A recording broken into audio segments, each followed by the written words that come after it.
Hello and welcome to our first section in Unit 2, Graphing Trig Functions. We are going to talk about how we actually graph. We kind of started talking about graphing it after your test. But parent functions of sine and cosine, what do those look like and what will they entail? Along with vertical shifts. So if you want to actually add this in here, and vertical shifts, vertical transformations, vertical, also known as the vertical shifts, or a vertical shift. And if you want to, you could go ahead and get this in your next page. This is Unit 2, Graphing Trig Functions in the parent sine and cosine, and vertical shifts. But even before that, we're going to shift back into, no pun intended there because I literally wrote shift down. We're going to go back into that handout that I passed back to you on the daylights in this town.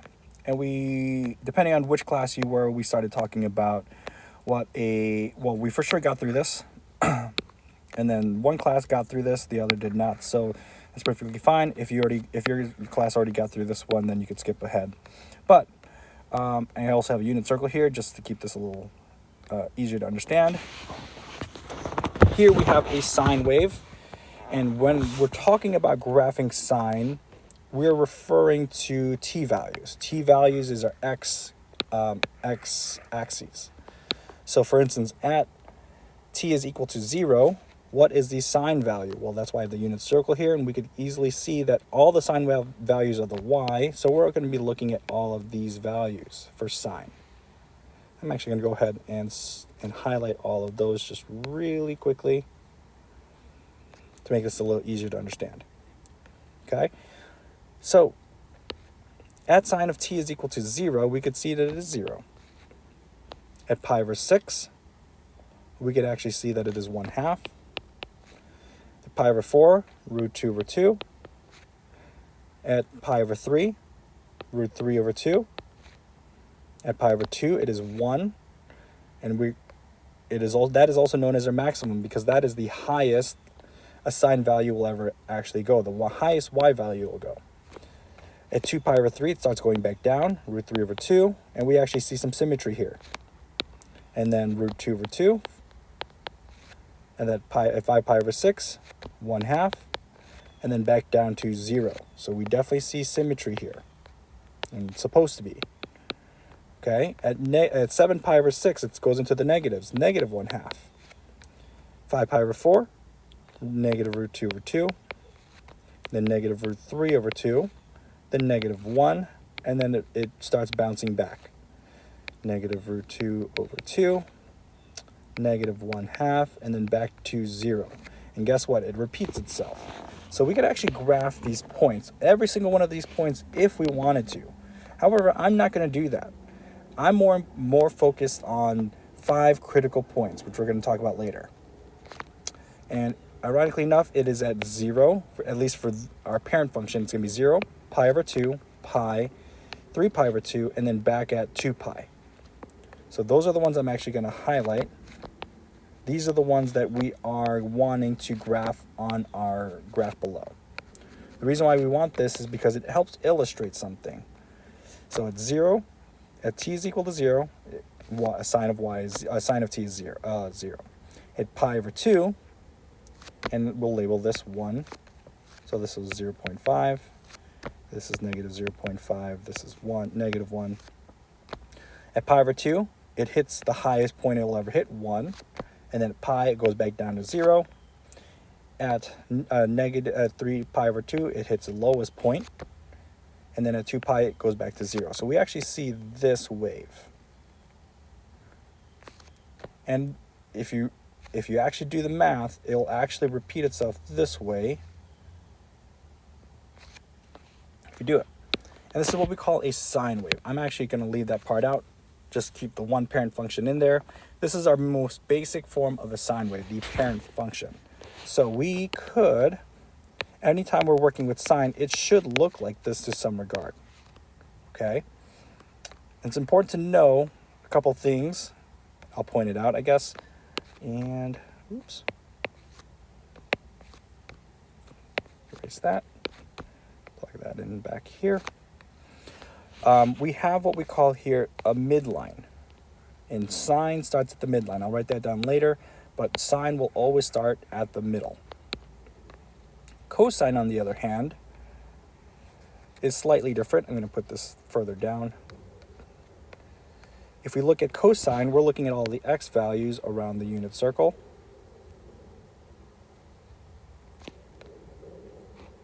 I might have highlighted this wrong the first time. But we could actually evaluate all the cosine values, but remember, all the x values are still t values, or the x axes is all the t values. So we're going to evaluate cosine at that particular t value. And notice, cosine actually starts at 1. That is the highest value a cosine will ever have, the farthest right. The lowest it will ever have is -1. Okay? So when we're actually doing this, we fill out a t value. Remember, we could do every single one of these if we wanted to. At cosine of t of 0, if t is 0, it's going to be, 1. At pi over 6, it's root 3 over 2. So if you have your unit circle handy, it's going to be awesome. Root 2 over 2, 1/2, and then at pi over 2, it hits its 0. Then carbon copies itself, except it goes into the, negatives. So negative 1/2, negative root 2 over 2, negative root 3 over 2, and then at pi, it hits its lowest point, -1. Then we could see it starts to mirror again, negative root 3 over 2, negative root 2 over 2,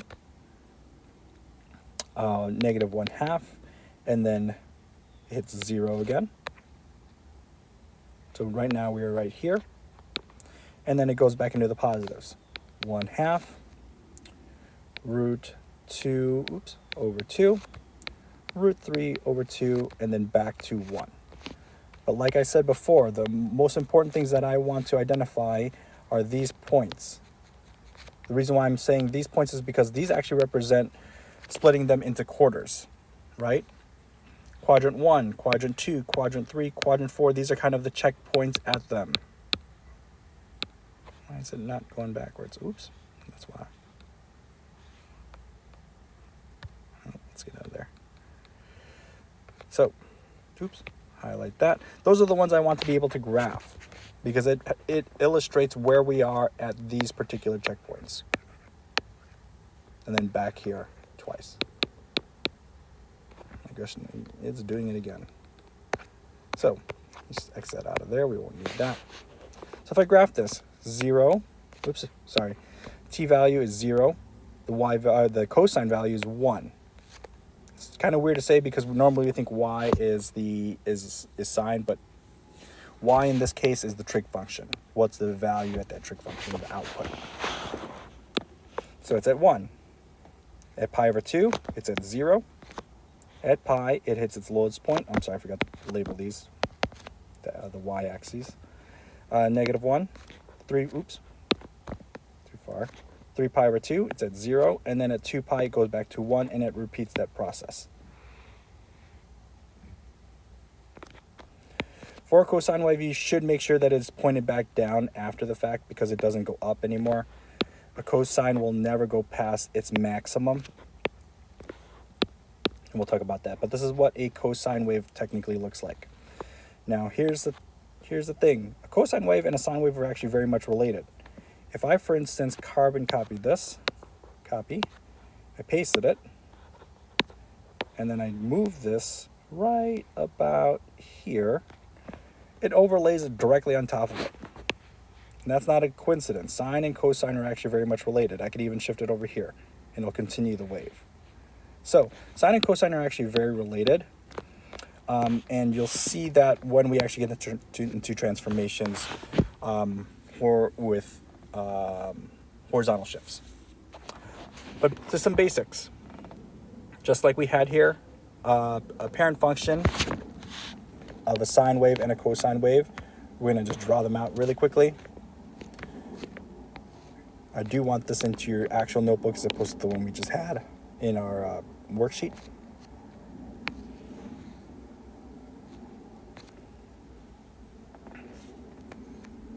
We're going to label this 1, negative 1, pi over 2. Technically, this is 0, pi, 3 pi over 2, and 2 pi. So this is y is equal to sine of x. Okay? Remember, sine starts at the midline, so I'm going to draw a graph that represents that. Let's draw this in red, or use red. Sine starts at the midline, or the very first point is 0 when we're starting navigating our sine values. It should look like this.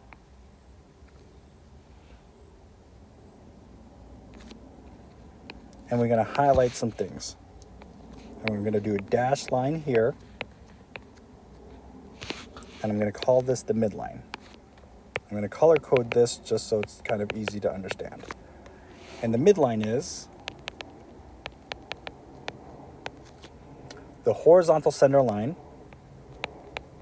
The horizontal center line between the max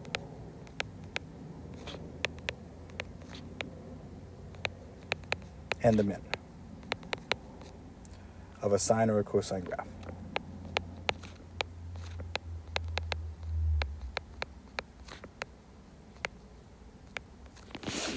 Okay, well, what's the midline?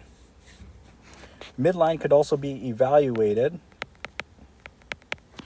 I'm going to put a period here. Midline can be evaluated by doing the average of the max and the min.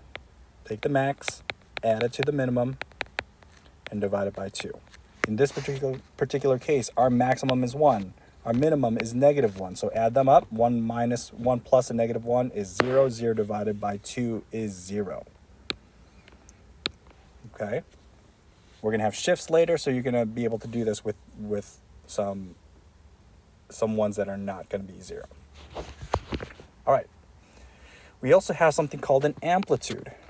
I'm going to draw in green the distance from the midline to the max, or even you could even do from the midline to the minimum. This is a distance. Distance is always positive. So this is what we call an amplitude. It is the distance above or below, below the midline. From the midline. From the midline to the max or min. Max or minimum. Okay? And last but not least, we're going to talk about something called, one full cycle. We also call that a period. How long does it take to get through one cycle? So for instance, a year, the period length of a year is 365 days or 366 days, depending on if it's a leap year or not. Or we could say a year's period is 12 months because if you navigate in terms of months instead. But a period is how long it takes to get through one cycle. So it's the length of one wave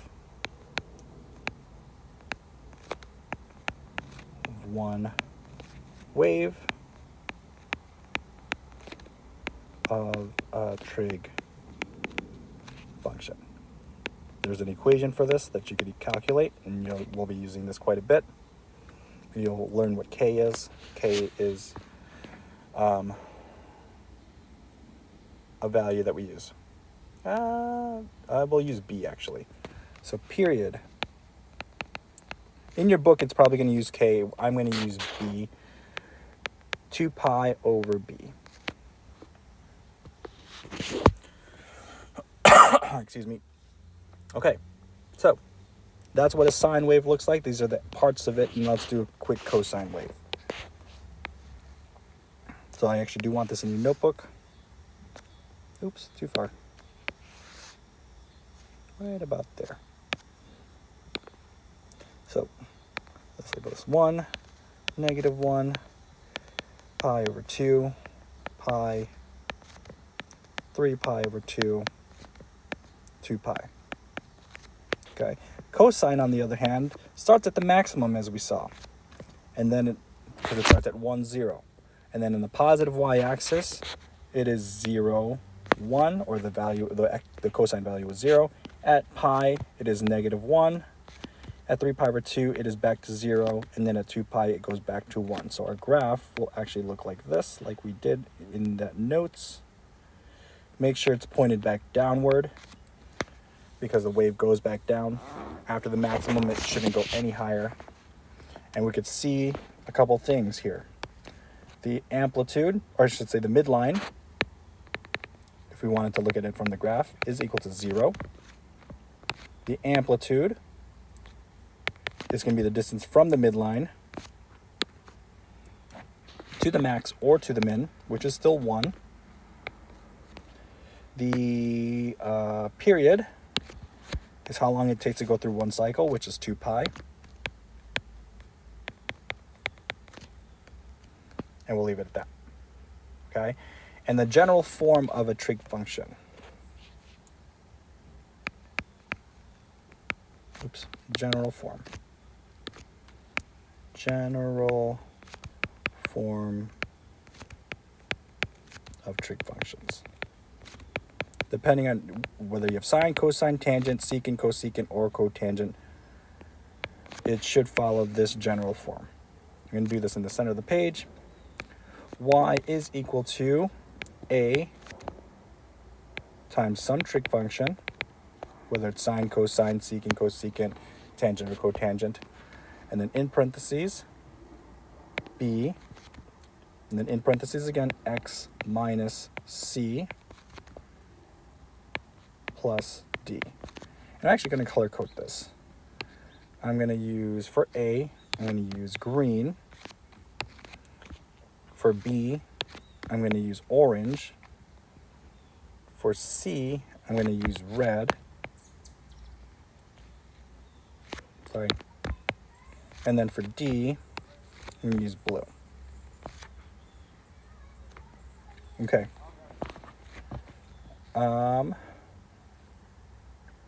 Let's do this. In green, I'm going to write this. The A value in green. We'll do this. It'll stretch. We're going to talk about this later for sure, but this will stretch or compress the amplitude.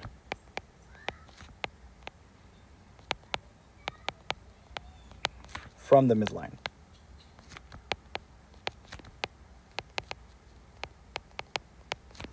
B, this affects the length of the period.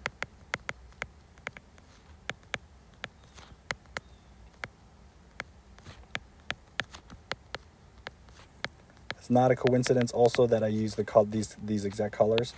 C will do a phase shift, which is a horizontal shift.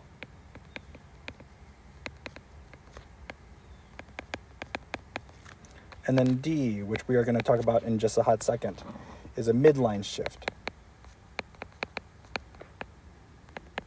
also known as a vertical shift. Okay.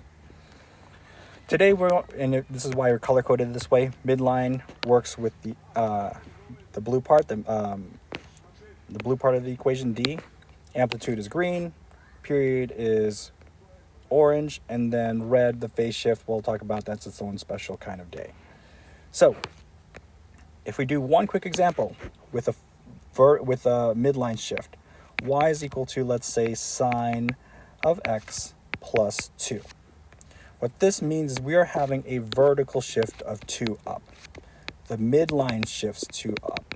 2 midline shifts 2 units up. So normally our midline is at 0.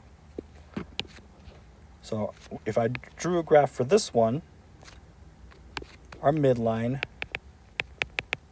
is going to be equal to 2. So I'm actually going to give more room in the top half of our graph. Normally what would be our midline here is not going to be shifted up 2 units. And I probably should do this on a line to make this easier to understand. So our shift will be actually 1 unit, 2 units up, and our midline will be here, and this is why I'm gonna constantly do it in colors. Our midline shift goes to 2. And our graph, what normally starts at 0, 0, is gonna be shifted up 2 units. Okay? So we do the same thing here. Our first point will be right there.